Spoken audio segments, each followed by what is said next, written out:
অনুশীলনী 8.1 5 নম্বৰ দিয়া আছে যে sec থিটা ইকুৱেল 13/12 আন ত্ৰিকোণমিতিক অনুপাতবোৰ গণনা কৰা।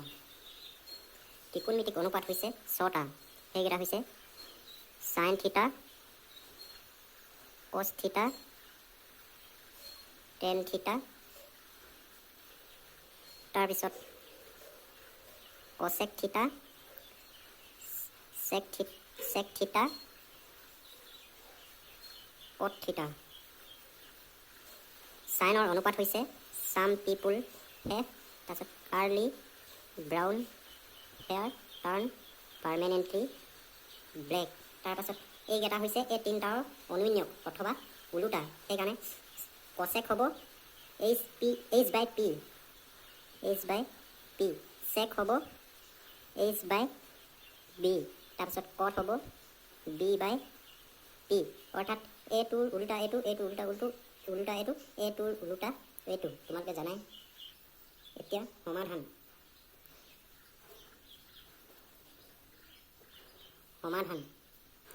এতিয়া প্ৰশ্নটোত কি দিয়া আছে? sec থিটা ইকুৱেল 13/12। সমাধান দিয়া আছে sec থিটা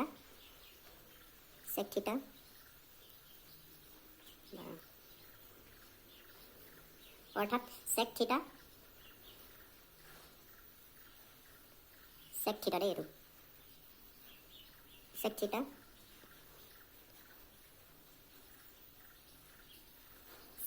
এইটো মনত ৰাখিবা। sec থিটা তাৰমানে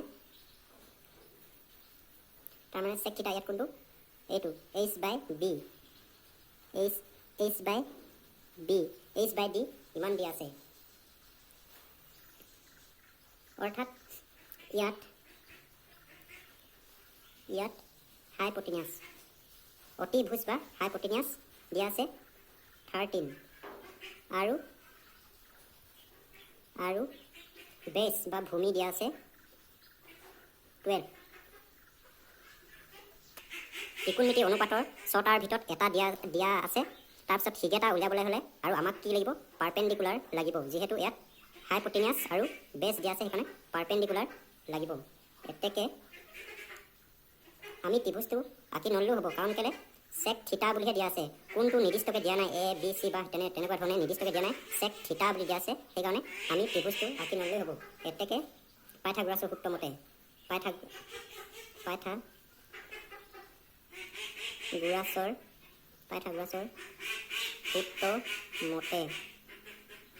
সমকোণী ত্ৰিভুজত দুটা বাহুৰ মান দিয়া থাকিলে আৰু সিটো বাহুৰ মান উলিয়াবলৈ হ'লে এই পাইথাগোৰাছৰ সূত্ৰটো প্ৰয়োগ কৰি পিনি উলিয়াব পাৰি। সেইকাৰণে পাইথাগোৰাছৰ সূত্ৰটো কি আছিলে? Hypotenuse square equal perpendicular square plus base square, অতিভুজ স্কুৱেৰ ইকুৱেল লম্ব স্কুৱেৰ প্লাছ ভূমি স্কুৱেৰ। তাৰপিছত হাইপটেনিয়াছ মান দিয়া আছে 13 স্কুৱেৰ, তাৰপিছত পাৰপেণ্ডিকুলাৰ মান দিয়া নাই, প্লাছ বেছ মান দিয়া আছে 12 স্কুৱেৰ। যিহেতু আমাক পাৰপেণ্ডিকুলাৰ মান লাগে, এইটো এফালে আহি গ'ল 13 স্কুৱেৰ মাইনাছ 12 স্কুৱেৰ।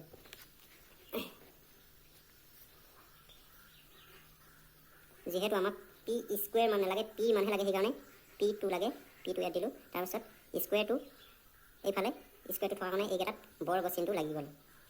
13 স্কুৱেৰ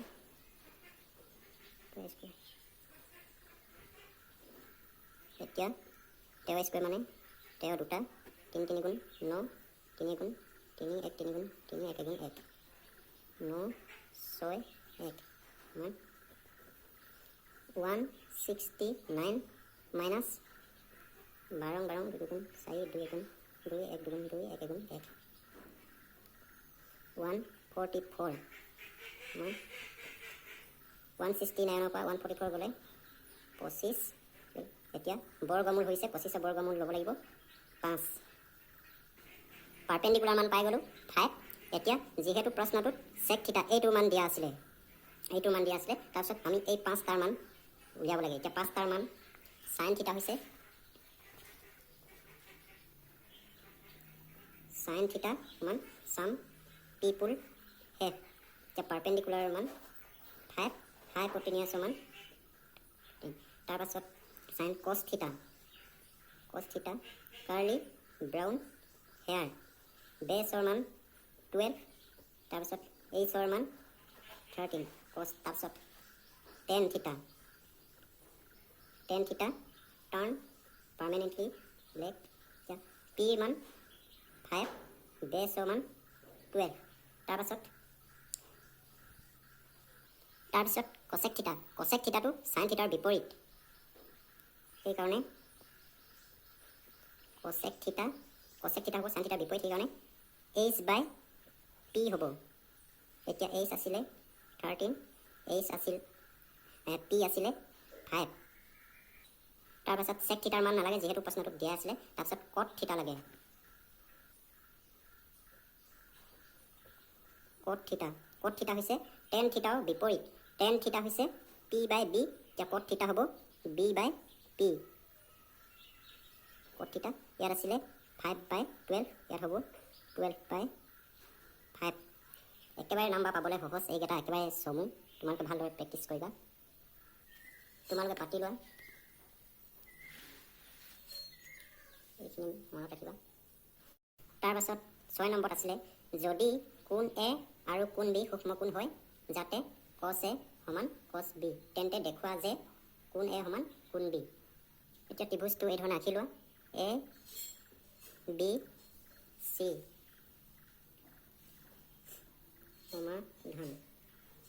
সমাধান।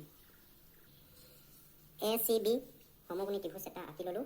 তাৰপিছত ইয়াত এই চি কোণটো 90 ডিগ্ৰী, তাৰপাছত এই দুটা সূক্ষ্মকোণ। এতিয়া এইখিনি লিখি দিয়া। ধৰা হ'ল এ চি বি এটা সমকোণী ত্ৰিভুজ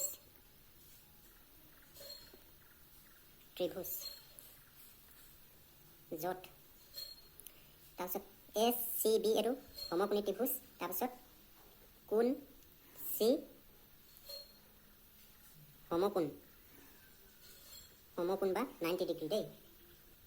তাৰপাছত এই দুটা, এইটো আৰু এইটো সূক্ষ্মকোণ, কোণ এ আৰু কোণ বি সূক্ষ্মকোণ।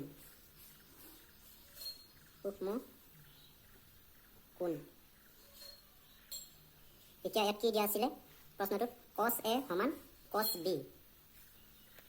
ইয়াত কি দিয়া আছে? এতিয়া কছ এ দিয়া আছিলে। কছ এ এই ত্ৰিভুজটোত কোন দুটা বাহু হ'ব? এই এ কোণৰ সন্নিহিত বাহু এ চি, তাৰপাছত অতিভুজ বা হাইপটেনিয়াছ এ বি, অৰ্থাৎ এ কোণটোৰ সন্নিহিত বাহু হ'ব এ চি, সেইকাৰণে কছ এ হ'ব ইয়াত এ চি বাই, তাৰপাছত অতিভুজ হৈছে এ বি। তাৰপাছত কি দিয়া আছিলে? কছ এ সমান কছ বি দিয়া আছিলে। এতিয়া আকৌ কি হ'ব? কছ বি।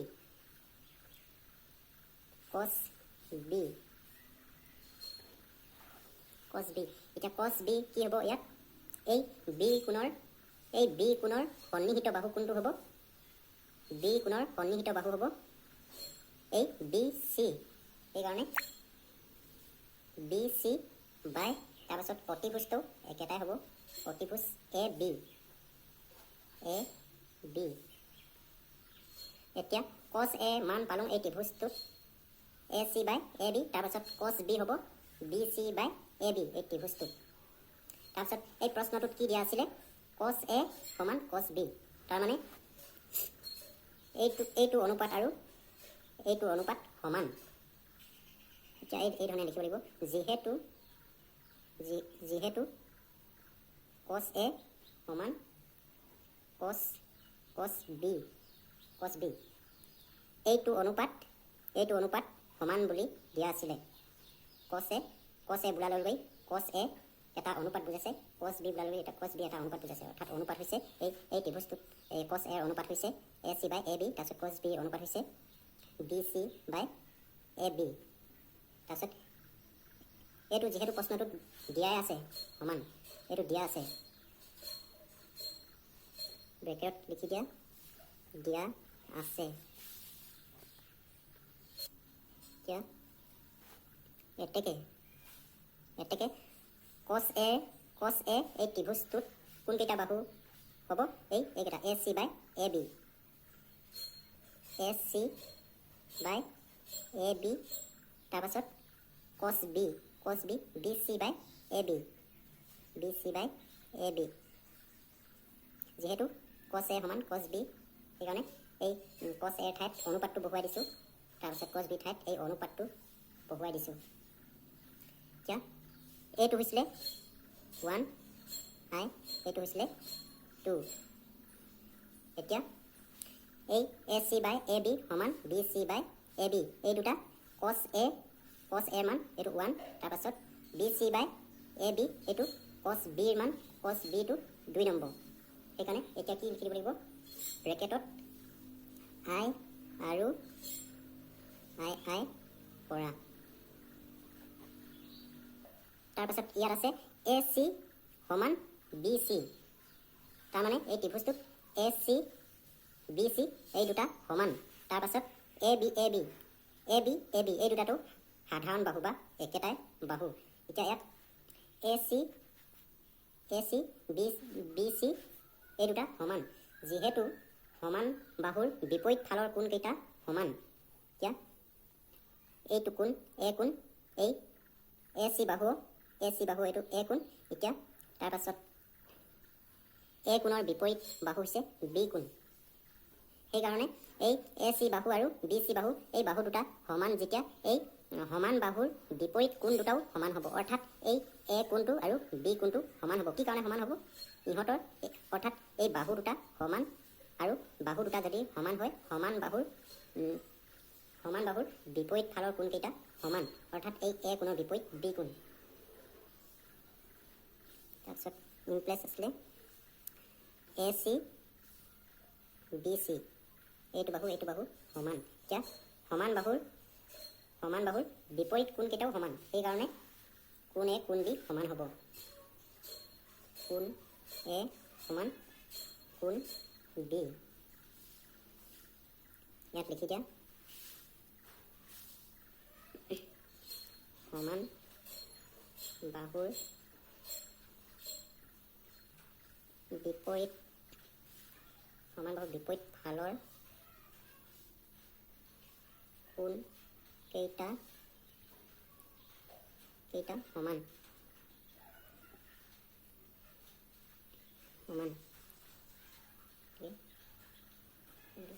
প্ৰমাণ হ'ল, এইটোৱে দেখুৱাব কৈছিলে, প্ৰমাণিত। তোমালোকে পাতি লোৱা, একেবাৰে সহজ। তাৰপাছত 7 নম্বৰত আছিলে যদি cot θ = 7/8 তেন্তে মান উলিওৱা। প্ৰথমত দিছে এইখিনি, তাৰপিছত দ্বিতীয়ত দিছে এইটো। এতিয়া এই অংকটো দুই ধৰণে কৰিব পাৰি, কিন্তু দুইটা ধৰণে কৰিলেও উত্তৰটো একেটাই হ'ব, সেইকাৰণে মই কম সময় লগা ষ্টাইলত কৰিম। এতিয়া প্ৰথমত আছে এইটো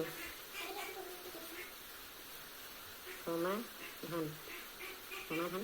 প্ৰথমত আছিলে এইটো 1 + sin θ 1 - sin θ 1 - cos θ 1 - cos θ।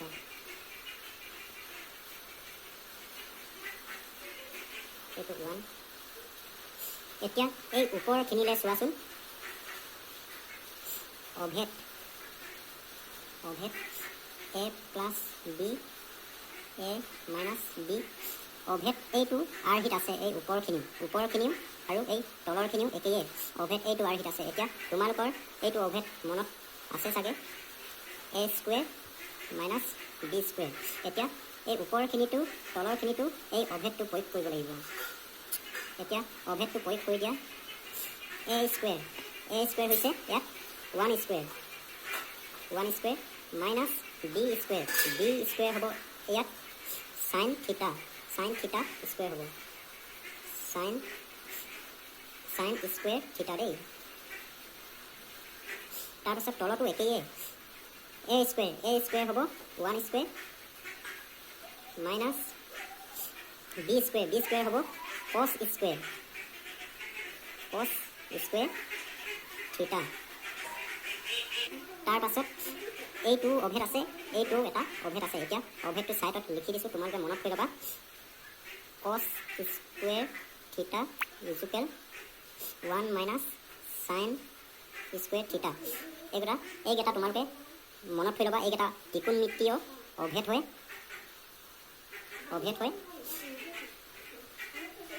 বা সূত্ৰ। এতিয়া 1 মাইনাছ কছ স্কুৱেৰ থিটা ইকুৱেল 1 মাইনাছ চাইন স্কুৱেৰ থিটা। এতিয়া এইটো হৈছে 1 মাইনাছ চাইন স্কুৱেৰ থিটা। সেইকাৰণে